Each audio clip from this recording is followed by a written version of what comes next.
Conversations podcast. This podcast is all about equipping, encouraging, and inspiring youth pastors weekly with topics that are brought to the table by youth pastors from all over the world. And now here's your host for this week, Russell Martin. Hey everybody, welcome back to the Student Ministry Conversations podcast. My name is Russell Martin, and I'm glad to be back with you. I know it's been a little while, but I'm glad to be with you here, and hopefully our conversation encourages you, equips you, and helps you as you continue to lead students. I'm excited this week that we're kind of starting something, some more instructional or more informational type post. And so for the next, my next episodes, we're going to talk about youth leadership and administration. We're going to talk about discipleship. We're going to talk about missions, kind of some nuts and bolts. But before we get to our conversation, I want to remind you, studentministryconversations.org. All of our episodes are there. There's also some blog posts and some freebies and such, show notes and things like that. So make sure and get the all the other episodes we have and read through those and listen through those. Also, at Talk Student Men, is our handle for Instagram and Facebook and things like that. So we encourage you to connect with us, connect with our speakers, our guests, and as we continue together in ministry. Today, our guest is actually one of our hosts, and so I'm here with Melissa.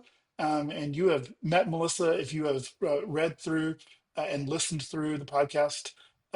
But just real quick, Melissa, just a real short introduction. I know they can read more about you, but just maybe if you have just a little bit of an introduction for everyone, let us know who you are. So I'm Melissa Stevenson in Abilene, Texas, youth director here at First Methodist.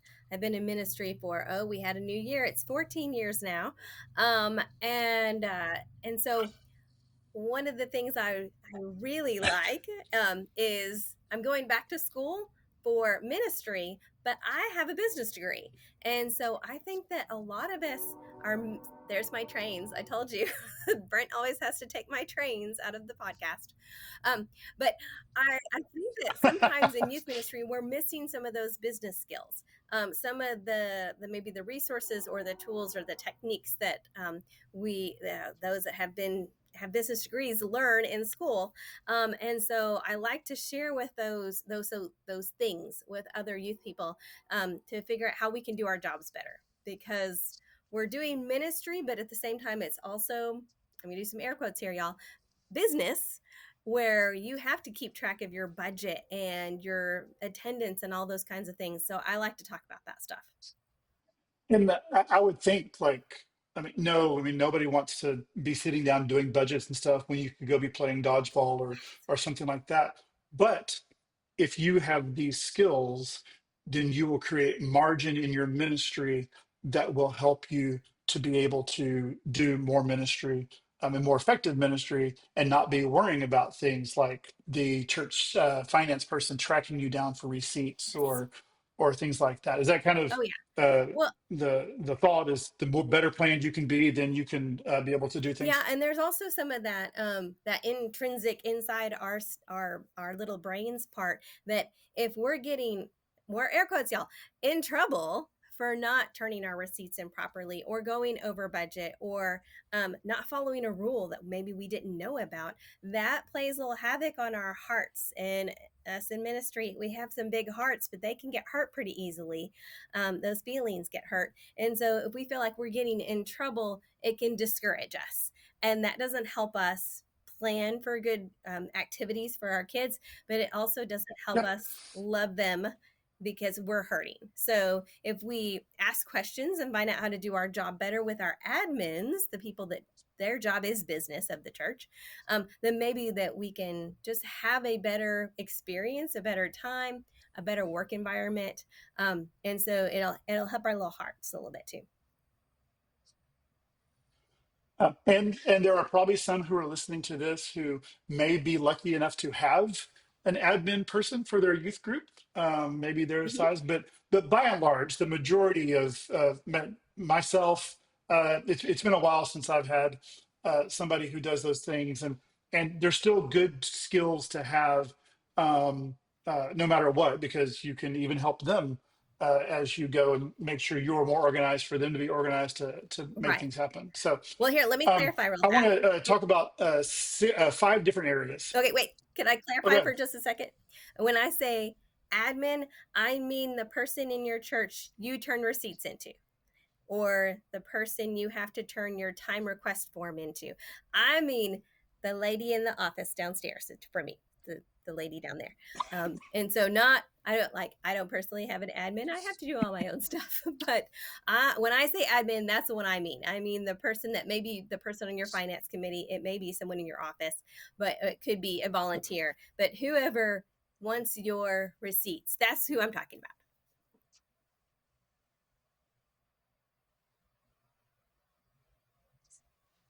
All right. Well, we're going to go through kind of 5 different kind of areas, 4 or 5 different areas. And so one of those is I'm going to back out of the admin thing for a minute, but talk about strategic planning of youth ministry. So one of the things that we do is in youth ministry is planning, is scheduling, is calendaring. And so what I'm gonna do is I'm gonna throw a couple of things out.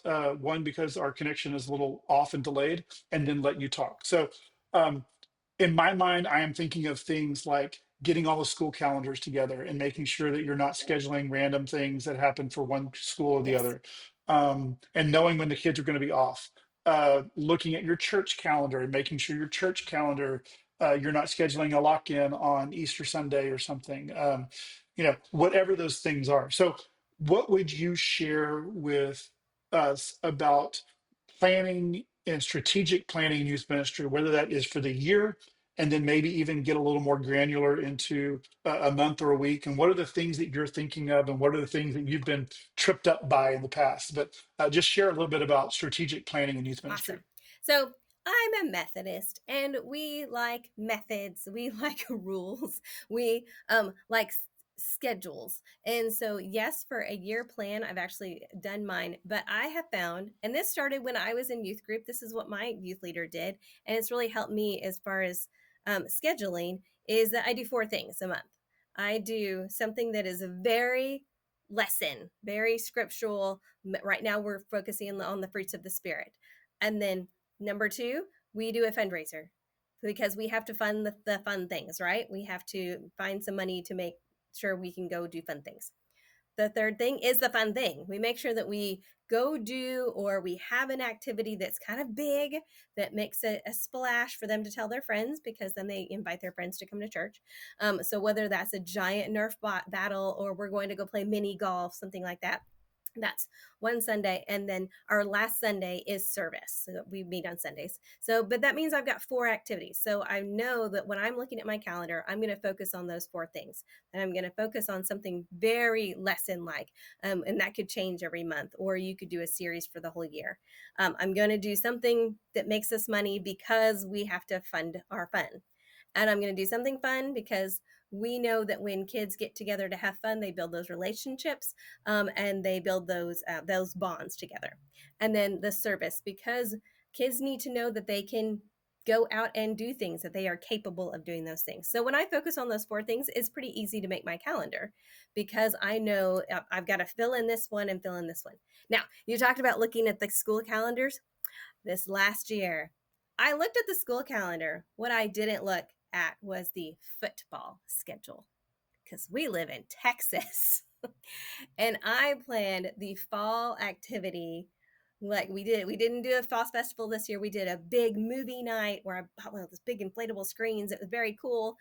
But one football team had an away game and the other had a home game, and it was all on top of that. And then there was another activity for the other school in town that was a big like powder puff derby football game thing going on, and it didn't work with anybody's schedule. So we still had the event because I already planned it and I'd already invited the neighborhood.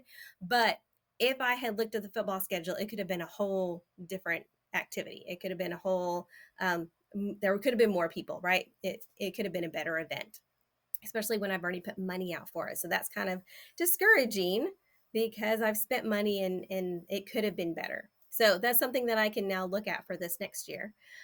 We have a lot of different activities in our buildings. We have a very large property. And so I absolutely have to look at that church calendar to see if this space that I want to use is available, because we've got all those other things. But absolutely looking at that liturgical calendar as well to make sure that you're not planning big lock in activities. In Easter, that's a really obvious one, but you could do the same thing about like Palm Sunday or Mother's Day or Father's Day. You want to make sure you put all of those things on your calendar. And maybe that's the day you don't want to have activities. Oh, look, now you filled in another box. So I look at the whole year when I do that as well.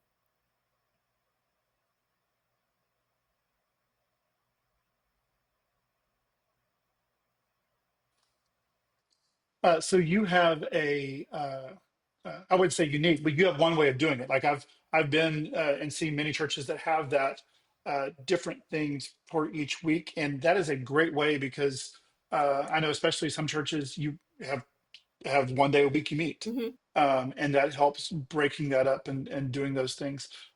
There are also those that do like we had done, and I think maybe Brent does, and another one of our hosts does, where it's kind of the Wednesday worship model and the Sunday type event model. So thinking of all of those models, do you have kind of just maybe some key, two or three key things? We talked about calendars, but anything else where you would say, no matter what model you are using, no matter what your schedule is, what are things that youth directors need to keep in mind when it comes to planning and events?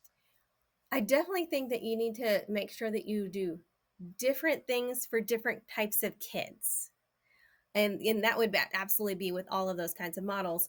You want to make sure that you're doing maybe outdoor, exciting, rawr kind of things, but that you also do some indoor and some quiet kind of things. You've got different kids in your youth group. You've got ones that are introverts, you've got ones that are extroverts, but you also have ones maybe that are physically not able to do some of these big outdoor activities, and you don't want them to feel excluded. You want everybody to feel like they have a place. And so I would say checking your calendar to make sure that you have things for all those types of different kids. Maybe that you're making sure you go to we have Abilene Christian University has a big STEM day once a year that they have students. Maybe that's something that you would be like, hey, my science kids would love that. But then my really outdoorsy ones want to go out to Camp Butman and go check out their zip line. I have decided in my life that I don't need to do any more zip lines. I'm good. And I've got some kids that are kind of with me on that, but I've got some other kids that are like, yes, let's go do that. And so I want to make sure that I have different activities for all my different kinds of kids.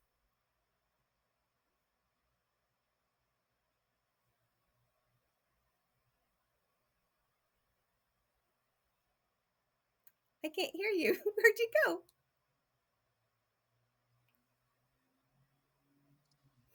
I don't need to keep muting because Brent can edit this later. One of the things that I think about when I talk about doing that, planning out for a year, is that you can see those type things. Because if you're planning a week out or a month out, you kind of lose track of what's going on. So if you can plan a year out, you can go, hey, in this quarter we have something for each of our types of kids, or this month or whatever like that, Mm-hmm. and helping with those things. Well, and you can also plan budget wise that way too. Um,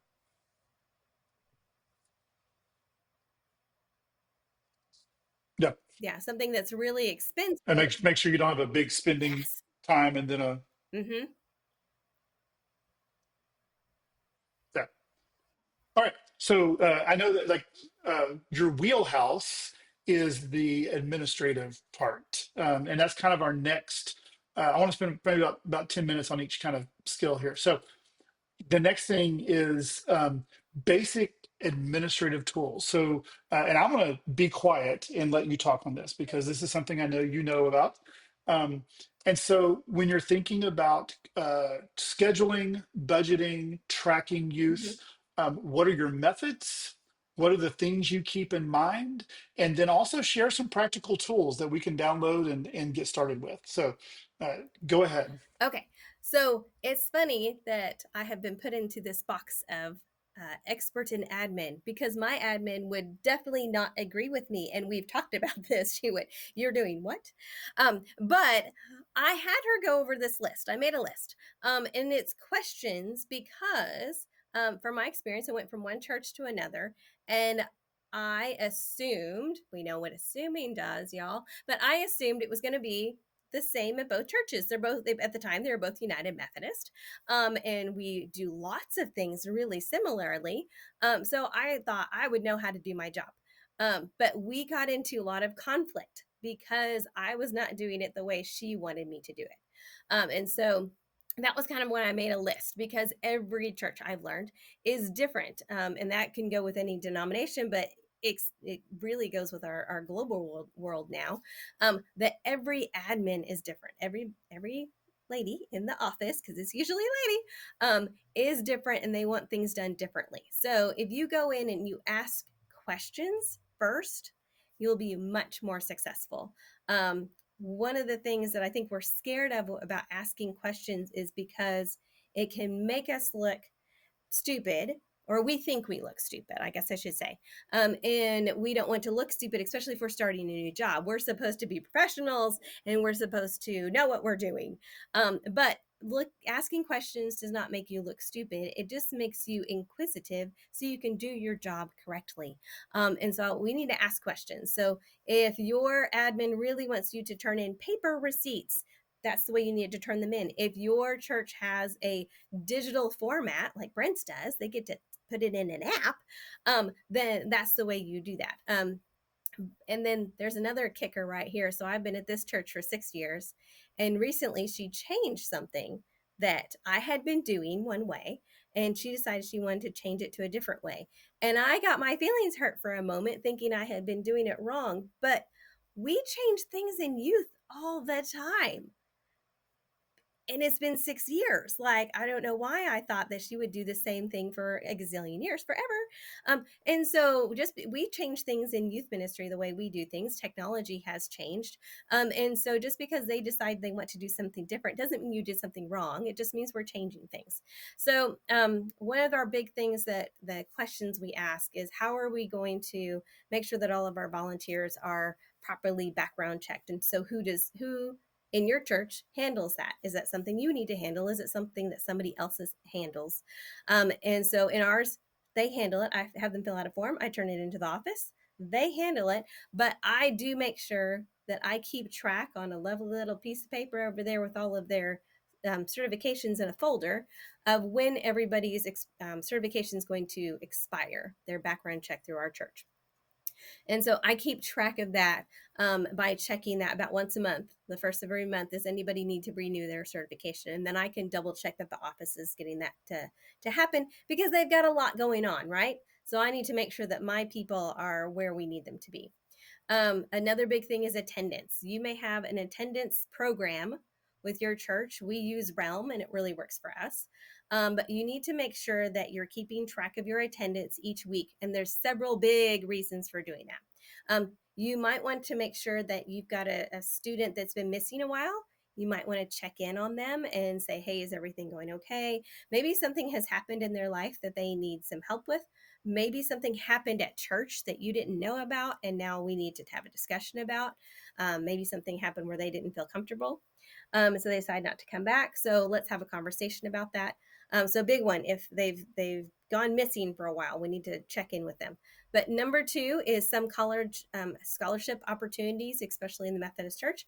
They want to know that attendance record so they can give them money. Yeah, let's get our students some money for college so we can keep track of that. And then my third big reason is you want to know who was at your location if something has happened. I don't mean if the building burns down. You do want to know who is there for that, but that's not what I'm talking about. I'm talking about if something comes up that something happened. Y'all can guess where I'm going with here when I'm talking this way weirdly. A month ago, I need to go and look at my records to see who attended that day. Do I need to talk to anybody? Do I need to check on anybody? Do I need to report anything? Because in Texas, we're all mandatory reporters. And so those are the kinds of things that I need to make sure. Yes, sir.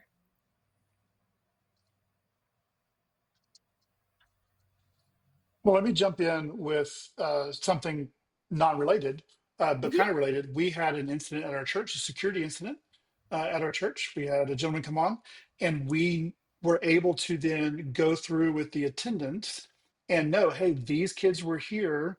These kids weren't. These are the ones we need to follow up with Hmm. parents about what happened, information, make sure and check on them a couple weeks later and things like that. So it was a security thing for a church that caused stress. And just having that attendance, I was able to tell my youth and my children's director, I said, hey, who was here and have you talked to each of their parents? Exactly. And so having that attendance allowed that to happen as well. Hmm. Yeah, we had an incident, it's been years now, where someone was arrested, and I needed to know if that person had ever been at activities with us. And luckily, for the grace of God, was not at any youth or children activities. But I would not have been able to double check that and be sure of what I knew if I didn't have my attendance records. So, attendance is super big. Um, Budgeting, we talk about budgeting a lot because we have to have money to make the building do things, right? Um, and so you need to find out if you have more than one budget. That was a kind of an interesting thing when I got to this church. At the last church, I had one budget. This one, I have a budget and a savings account, which was kind of weird. But I also had access to other budgets, like the van gasoline doesn't come out of my budget for the youth, it comes out of the van budget. So I needed to ask questions about how all that worked, so that I wouldn't be using my budget to pay for things that weren't supposed to be in my budget. Um, I use Excel because I love Excel, spreadsheets to keep track of that. And then I also, when I made my budget this year, which hasn't been approved yet, it's very stressful. But when I made my budget this year, when I went through my whole calendar and figured out exactly, what I was going to do, how much things were going to cost, I made a Word document, just notes of when I was thinking of budgets, these were the things going through my brain, because I will forget them when it came to approving the budget. When the finance committee goes, so what are you going to do with all this money? So, oh, now I have a list. I had a almost a proposal type thing of this is where all this money was going. So I wouldn't be like, I don't know, it's activities, I guess, food maybe. But I had line by line, this is where this money was going. So those are the kind of the big things. Excel, Word documents, Realm is a big one for us. And if you haven't used it, it's pretty cool. Um, and then we used texting for communication. Russell, you looked like you had something to say. Well, Uh-huh. yep. And because we're on a delay, I wanted to jump in. So, I mean, we will share this list, but can you go through some of that list of your budget, like what you're keeping in mind whenever you are, what are those line items? I mean, you mentioned a few of them, but Mhm. uh, do you Okay, can you share just a so few of my those? line item, yeah, no, my line items are pretty easy ones. I have in there food. That is my biggest expense, is food. Because it's funny because the admin board asked me, do we have to feed them every week? And for us, for our church and our community, food is a big thing. um, there's also the whole, where two or more Methodists are gathered, there will be food. But feeding our kids, because we live in a low income neighborhood here, it's important. Sometimes that may be the best meal they have that day. And so food is my big one, and I've got it scheduled out where it's like $60 a week for the whole year. But because I went through my calendar of I'm not going to meet on Mother's Day and Father's Day and Easter, all those big holidays, then I could take that money out of that budget. So, like that budget line. So I knew exactly how many Sundays I was going to be feeding them. I went through it and I looked at activities, and then I kind of figured out how much those were going to cost per person. And I estimated that the kids were going to pay half, but I'm going to let them know way in advance that they need to do that. And so I could put that money in my budget. There's camp is in my budget for me. So we fundraise for camp. So that's in my savings account. We just did a big baked potato fundraiser for that. But I have to pay for me to go to camp for the week when our middle schoolers are there, and then a week from when my high schoolers are there. And so I put that money that pays for me in my budget. So the church pays for that. I also, this is key, put an emergency amount of money into that same budget line for camp in case of an emergency while we're at camp. And I would love to say that doesn't happen, but for me, it does. So this normally it's been like the girl ripped her pants, so we have to go buy some new shorts at Walmart, that kind of thing. Or brother forgot his shoes. He got his little brother's shoes, and now they're way too small for him, and he didn't realize those are the ones he grabbed. That was a weird thing, but I had to go buy some shoes. This last year, we had to go to the hospital and spend a night in the hospital while a kid had surgery. So insurance paid for all of that, but it didn't pay for the extra gas to get there. It didn't pay for our food while we were in temple. And so we, needed to feed him a couple of things and me. And so that's where that emergency money came into handy. I put my conference that I'm going to go to once a year. I make sure that that is in there. I have a large youth building. It's out my window over there. And so I put some money aside in case I have any weird building problems. Not like the AC goes out, because that's building maintenance. But if my projector goes out, like I'm going to have to replace that at some point, that kind of thing. So I put some money aside for that. And then last year I didn't use it on a new projector, so I was able to buy a switch. So yeah, woo. But weird, like kind of electrical things that aren't absolutely necessary for youth ministry. We still have lights, but are necessary for youth ministry. I'm trying to think what my other ones are in there. Office supplies. That's a good one. The printer for my ink for my printer over there, that comes out of my budget. And so I needed to think, how much is my ink? It costs $50 every time I have to replace it. I probably do that 4 times a year, so that's $200. So I had to put that into my budget. Other office supplies like paper or pens, all that kind of stuff, it has to come out of somewhere. And then the last big one is curriculum.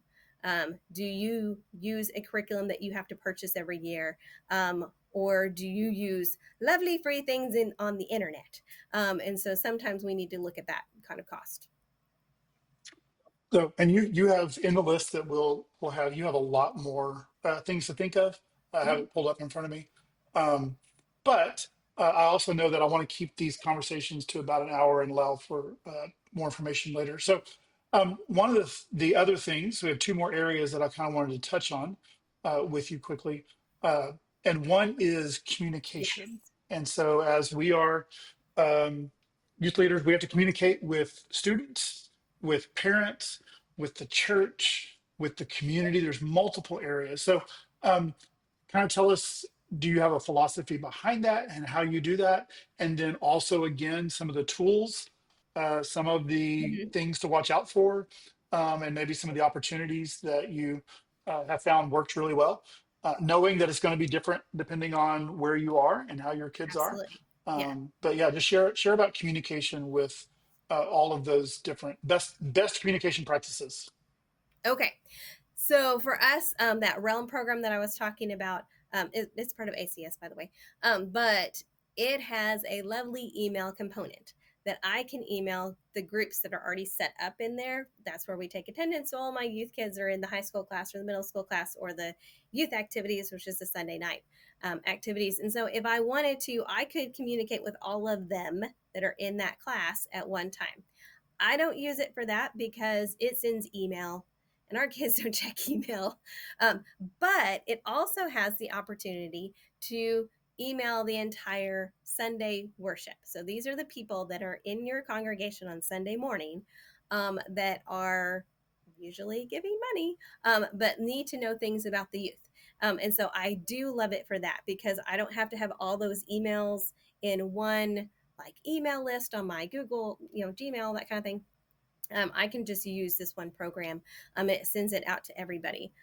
Also, the downstairs admin staff takes care of that list. So if somebody has newly started coming to church, they will already add them to that every week. And so that's super helpful for me. So for example, I told you we had our baked potato fundraiser for the youth to go to camp. That's how I advertised that. I also advertised it, with slides in the service, and we have screens up and down our hallways. So it was up there, but this was a personal message explaining why we are having this fundraiser, what the point was. And so they had that more of that written format that people like. But for my youth, I use text. And you need to be super careful with text. You need to make sure that you have not just you, but some other adult on that text little chain. And so a lot of ours are their parents or their grandparents, or it's for us, it's the pastor's daughter is also on there and she's an adult. So I make sure that I have other people that can see the messages back and forth. But I use that for Sunday mornings. Hey, don't forget churches today. Do you need a ride? Because we do van ministry. Let me know and I will come pick you up in the van.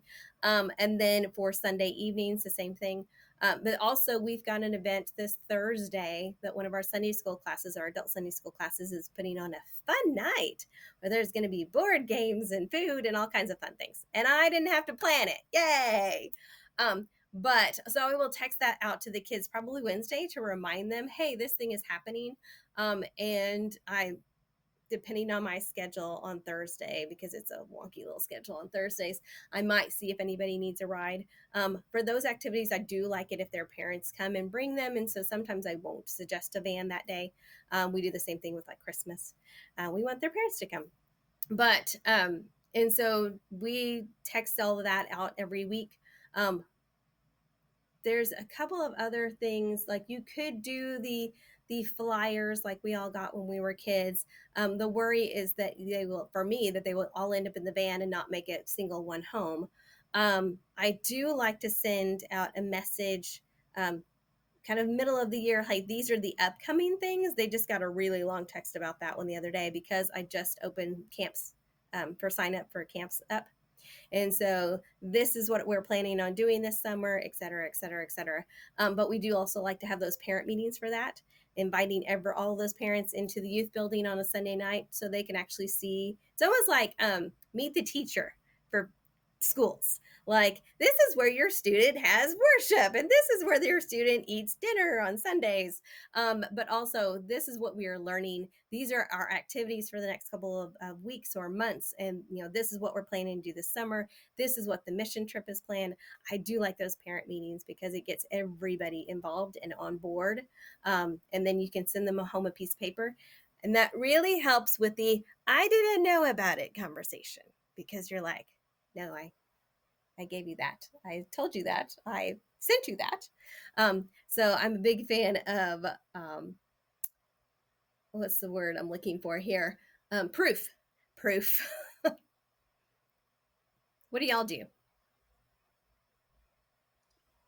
That's one of the things I was going to point out, is get to know your church software, whatever that is. Y'all use Realm with Yes. ACS. I use that at a church. We use Planning Center, which has a lot of the same capabilities. But our youth ministry, so just to clarify, I have spent 30 years in youth ministry. I'm now a lead pastor and I have a youth director um, at our church. But we have tended to use Remind a lot. Um, and that has been Remind text messaging a Mm-hmm. lot is kind of a main way to get things out. And then through our church software. So we have an app for our church center app. That's my wife. We have a church center app that you can send messages to groups or anything like that. And it actually goes to the app. So it's pushes to the app. Um, and so that's one thing that's helpful is it's kind of like Mm-hmm. it's pushed. You can see the notifications. It's not an email because we know those won't always get read. But I will say maintain your email address list, because a lot of times you can say, hey, check your email, at least for your parents and your things like that. So yeah, Remind is probably a Mm-hmm. big way that we utilize and things that we do. What about your what do y'all do with social media, and like where do y'all focus in on?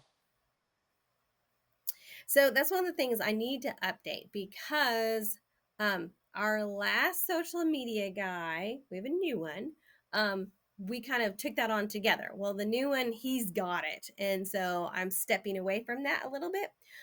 And so, but that's the church one, right? And so I sent him things to post, and I still have access to it. Well, ha ha ha. But we also have social media for the youth that I had let kind of just fall to the side. But my last episode on here was with Heather Juarez, and it was specifically talking about that. So go check out that episode. But so she gave me a lot of really good ideas about ways to schedule out your post. And ways to really make that more interactive between the students and yourself. So it's not just a, here's my flyer, go look at it. And so that's one of the things actually on my list this week is to update. And you also talk about website. Yes, so our website, it's in the middle of getting fixed because our last guy was supposed to do it and it didn't happen. So it's in the middle of getting fixed, but there's a big thing about you need to make sure that your youth page goes along with everything else, but it's still kind of distinctive. You don't want your youth page to look like it's made for 60-year-olds. You want to make sure it's made for teenagers and that it's interesting to them, but also that it's visually simple, so it's easy to find things. You can't overcomplicate it. They won't look at it. They won't try to get through your mess. So you need to be like, this is the schedule, this is the activity, this is a form you need to fill out to go to the activity, that kind of thing.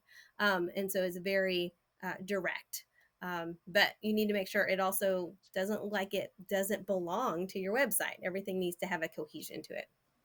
I would also say it needs to be mobile friendly, Yes, because they're going to be absolutely. checking it on their mobile. So we too also need to revamp. So our youth director came at the fall of last year, November or so, and so as he's getting on Yes, and you board, stole David. Yes.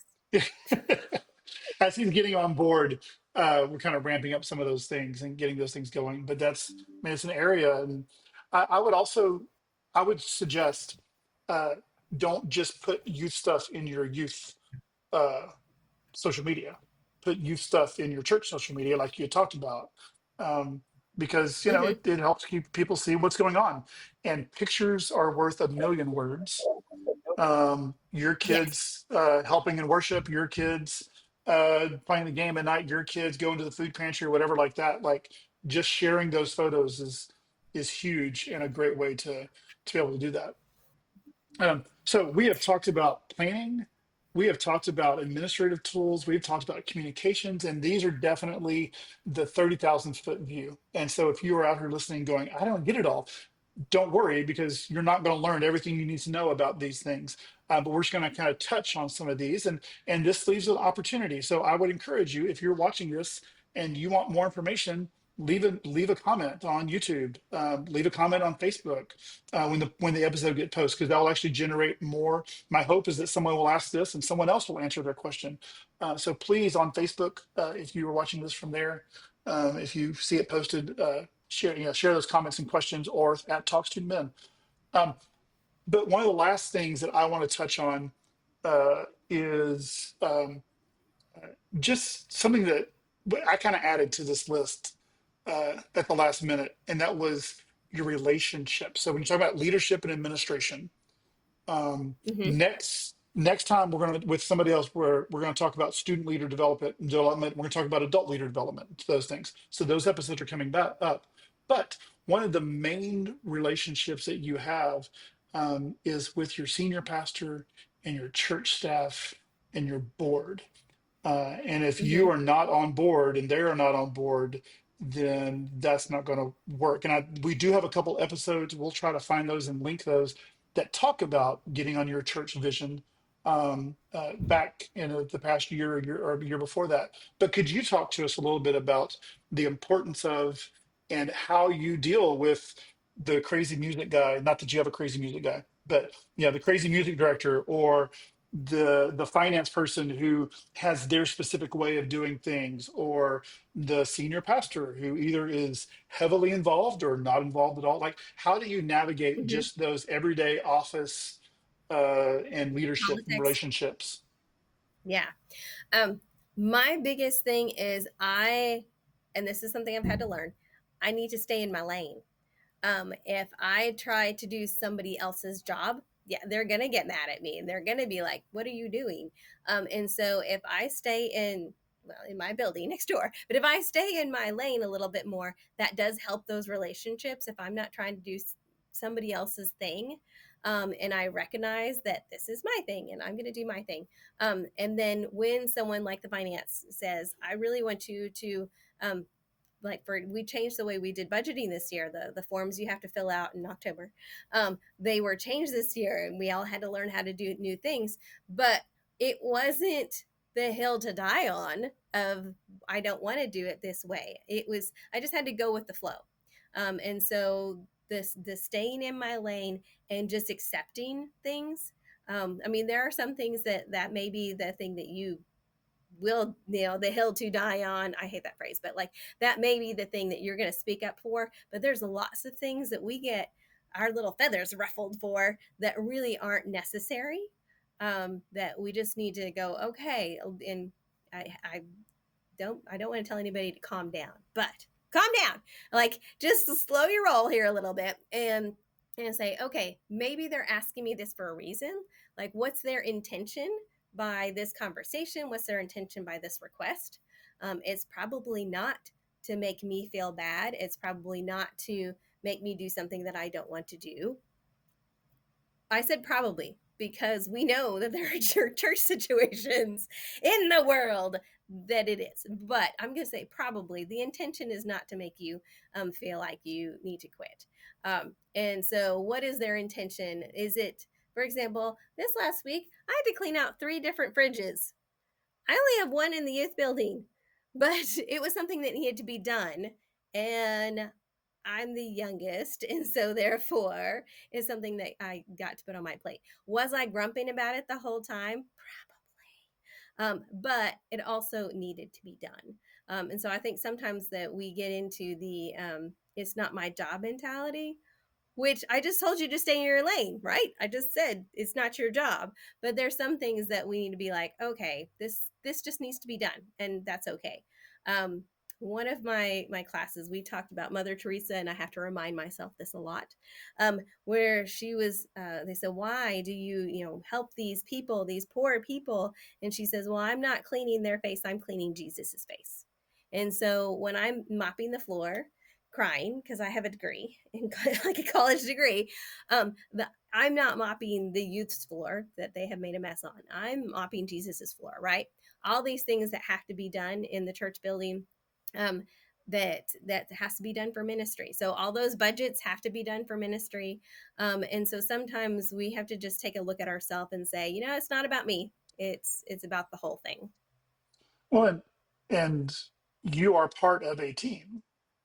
You are Exactly. part of a ministry, and probably the youth ministry is probably not the most important thing, or at least as important as you think it is. And Mm-hmm. that's part of dealing with senior pastors and stuff as a senior pastor now. um, Yeah. like your youth ministry is part of the overall ministry of the church, and sometimes it's going to Mm-hmm. take a huge place, and sometimes it's not going to be the most important thing with the most attention and the most communication about it and the most money given to it. um, and so Right. for me, that's an important thing to be on be on the same page as your senior pastor and um, your youth director and your senior pastor, because like it's until you're a senior pastor, it's not necessarily your vision. You may Yeah. be helping with You that. just kind of have to get on board, right? Yeah, you have to get on Mhm. board within that, and ask questions. And one of the biggest things that I say is, if I'm having a conversation with you, we can, behind the office doors, we can discuss that all we want, but when we come out, this is our decision and this is moving forward. So getting on the Mhm. same page and knowing that there may be a time where you step in and you can be, and let me tell you, it's not always cracked up to be. um it's different, and I thoroughly enjoy it. But it is a completely different deal, and there are times that I wish I was back in an office and had a senior pastor, doing the senior pastor stuff, and all I was taking care of, which all is not really, because it's a ton of stuff. but I was focused Uh-huh. on, on those type of things. Um, so another place that you, not just communication we talked about communication with parents, but any tips on dealing with parents? Ooh, I have a lot of those. But well, so my kids are now in youth. So I am the parent that I have to deal with. Actually, it's my husband, so that's even funnier. Isn't that But isn't um that weird? Like, I yeah. my child just got in. I had a year of him with me being the youth director and him being the youth, and still even being Hmm. up here. But like all the things that I've ever told parents, I'm going back and looking back and going, "Yeah, that may have worked, or how did that work, or whatever." So it, Yeah. it is a whole new world when you're the youth director and you are a parent of a kid. So sorry, go ahead. Hmm. That's okay. Well, because it does make you kind of reevaluate some of your decisions. Um, well, I have that in other things too. That's a whole nother conversation. But with parents, one of the big things I've noticed is that sometimes, and this is where you may have to like put words back in your mouth and hold yourself back a little bit. But we think that sometimes we know better or know more about their kid because we see them in a different context. And so I've got one parent that she gets really grumpy if you try to over parent her kid. Frankly, her kid needs the parenting and she wasn't doing the parenting, but I had to kind of do it on the sly. Like I had to, oh no, I totally agree with you and she shouldn't have done that. And then, oh no, I can definitely help pick her up from school and then we can have conversations about whatever. But I had to really um placate's not the best word for that, but I had to, and you're not really playing them either, but you're getting on board with the parents. And you need to make sure that we don't overstep our roles as youth people versus a parent. And sometimes we get put in those roles without our permission of parenting kids, right? I'm on the emergency contact list for I don't know how many. I got called by the school last week, 2 weeks ago, in the middle of a staff meeting. I thought it was one of my children because it was the school calling. It was one of my youth kids. And they said, she hasn't come to school. And I said, well, I don't live with her, but let me see what's going on. And so she didn't answer the phone. And so I was going to do stuff anyway. So I went by her house and she opened the door and she goes, are you here to take me to school? I said, well, do you want to go to school? And she said, yeah, I just couldn't find a way there. And my phone doesn't work right now. And so I said, okay, let's go. And I just took her to school. And so was that something that her parent probably should have been doing? Absolutely. But it was a role that I could step in there. But I also know that parent and I could say, hey, I'm really glad I could take this person to school today. Like, I hope that helped. It wasn't, hey, I took your kid to school. Where were you? Like, it has to be a partnership together. Um, yeah, so sorry you caught me off guard, but I was just listening to you and realized I had to unmute and all those things. Um, so, I mean, first of all, this has been highly helpful, but also I do recognize that there was a bunch of information. Um, would you? I'm asking you this as a recording. Would you be willing to share just as much forms or anything that you have, and can we could kind of maybe attach that to this episode as we Oh, go absolutely. forward? Yeah. And so Because I think that's the biggest, well, because that's the biggest thing. I can't tell you how to do things in your church because they're all right, different. yeah. So I just made a list of questions that you should go ask. Yeah, and so we'll get that list of questions up and shared with you. One of the things I did on your list that popped back up was you mentioned student paperwork, um, Oh, yeah. and I figured that would be another thing just to kind of uh, Mm-hmm. touch on. So, what do you collect when you're talking about information about students and paperwork and all those things? I know we're Mm-hmm. getting back that kind of diving back into the practical here. But what are some of Well, those things that you do, and why is that important? so that's super important because you need to make sure you have permission slips from parents so they know where their kid is, especially because we do van ministry and I don't need to be picking up kids on the side of the road and taking them to church without their parents' permission. There's a bunch of reasons for that. There's legal reasons, there's insurance reasons, but there's also the trust in parents that you need to make sure that you are on that. We just talked about that. They're on the same page. That you're not trying to overstep or convert them, that kind of thing, random kids off the street. So you need to make sure that their parents are aware of where they are going and what they are learning. So our permissions, it's a lovely little 10-page document. It's available on Google, but it has the permissions to ride in the van. It has a photo permissions for video and photos, so we can use those on social media. We still have a COVID one in there because we had to add that during COVID. It also has an expectations of behavior, and that's a huge one.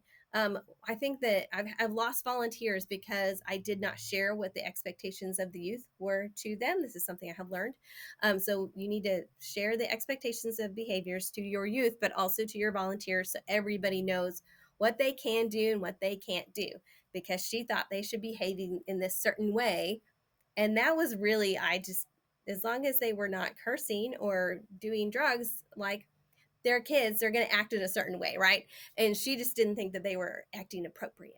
And so we needed to have a conversation so we would both be on the same page. But I do have in there, no drugs, no alcohol, no smoking. And then you need to go over that list to, occasionally, to see if you need to add things. For example, vaping.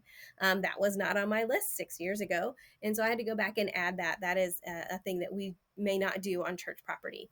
And then you need to add the consequences for that. So if they do one of these things on the list that is not appropriate, what is the consequence to that behavior? In first level, second, third, kind of strikes. Are there things that is an absolute no-go for them showing up, for example, to youth with a weapon? That's immediately go home, that kind of thing. What are your non-negotiables? And then so we've got those on there, and then we have the lovely information about, where do you go to school, what are you interested in, your name, your age, what's your birthday, your emergency contact. That needs to be different than your parent, because what if we can't get a hold of them? So you need to have multiple of those. And then this is a thing that I'm a Girl Scout leader too, so I'm taking this from Girl Scouts. If you have adults going on a trip with you or are in your youth building, you need to have that information for them as well. Allergies, all that kind of stuff.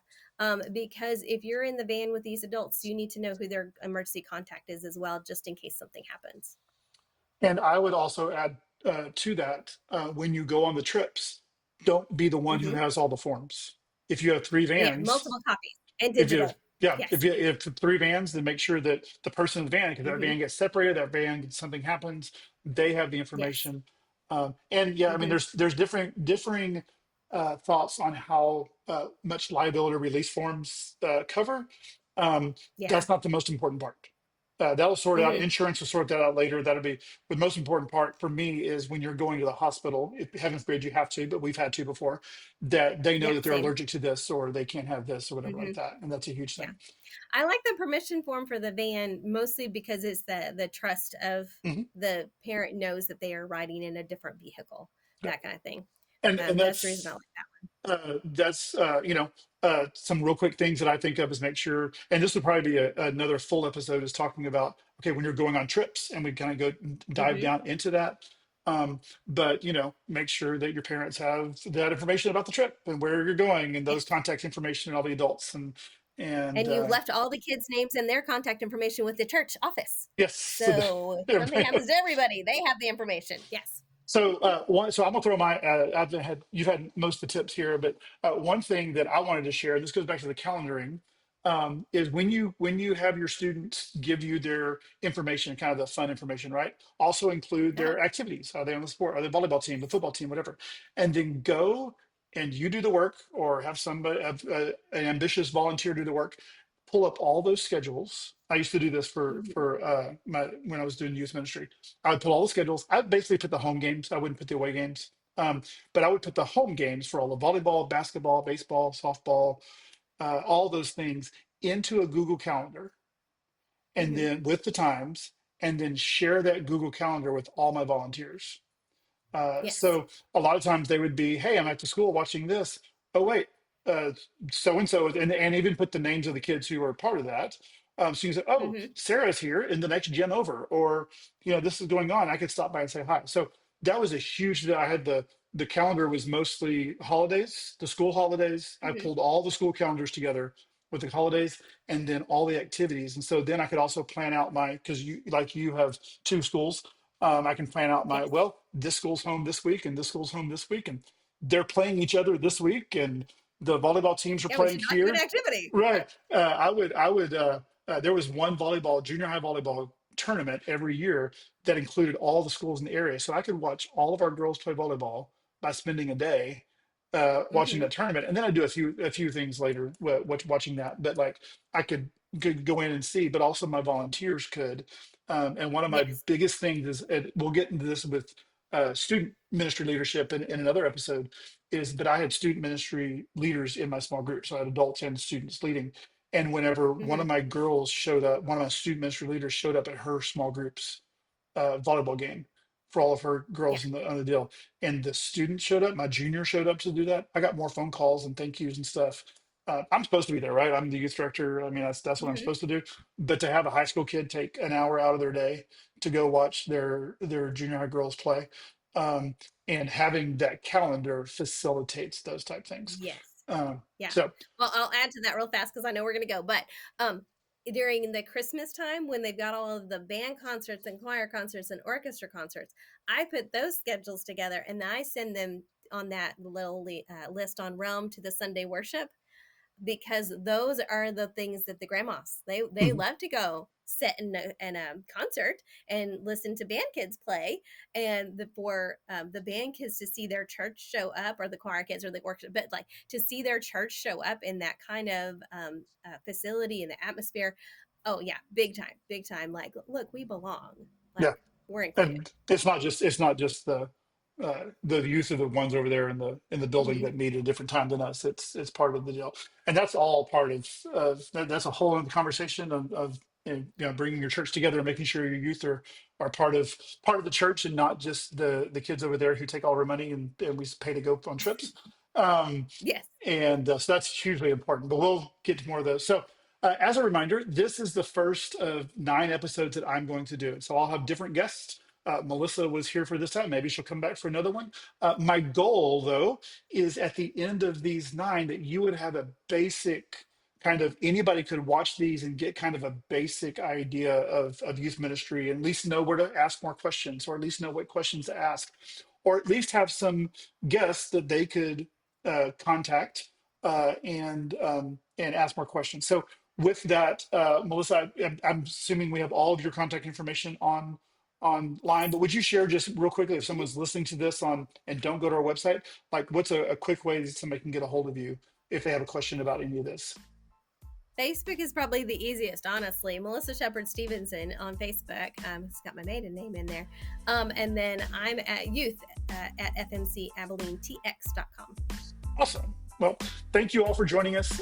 Again, be sure and check out the other episodes. This is we're up to what, 100 and 200 or something episodes? Yeah, I mean, we I think something along it's a those big lines. number. Yep. Yeah. We started this, Britt and I started this in the pandemic, and it has grown, and we have new guests and new hosts who have come online. And so go check out all those episodes, studentministryconversations.org. Make sure and leave comments, make sure and leave questions. If there's an episode that you think we should do, that you have questions about, let us know, because we're always looking for topics to talk about. And we're also always looking for guests. So if you know somebody, or if you have something to say, something to share, we believe that we are a community and that we learn from each other. And so if you would like to be a guest, there is a form on our website, or reach out to us on Facebook, or social media at Talk Student Men, and let us know. But thank you so much for joining us, and we look forward to seeing you next time. Bye.